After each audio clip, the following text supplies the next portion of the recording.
কোরবানির পশু কেমন হওয়া চাই? কোরবানির পশু অবশ্যই গৃহপালিত পশু হতে হবে।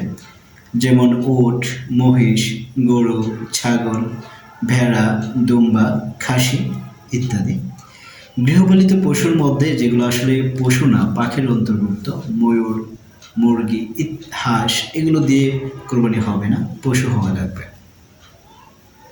গৃহপালিত পশুর মধ্যে গাধা আছে, না, গাধা দিয়ে কোরবানি হবে না।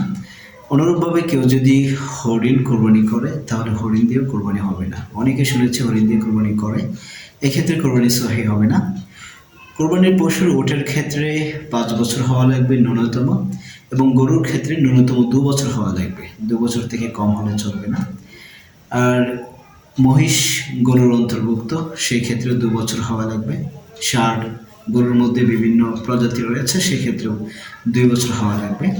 ছাগল, ভেড়া, দুম্বা, খাসি ইত্যাদির ক্ষেত্রে 1 বছর হওয়া লাগবে। তবে যদি 1 বছর নাও হয়, 6 মাস বা তার একটু বেশি হয়, কিন্তু দেখতে 1 বছরের মতো দেখা যায়, তাহলে সেটা দিয়ে কোরবানি হয়ে যাবে।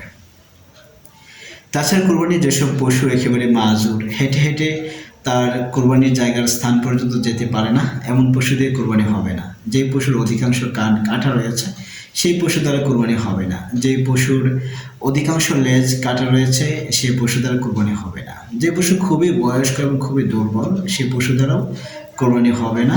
অনুরূপভাবে কোনো পশুর যদি শিং ভেঙে যায় এবং মগজ দেখা যায়, মগজ ক্ষতিগ্রস্ত হয়, তাহলে সেই পশু দ্বারাও কোরবানি হবে না।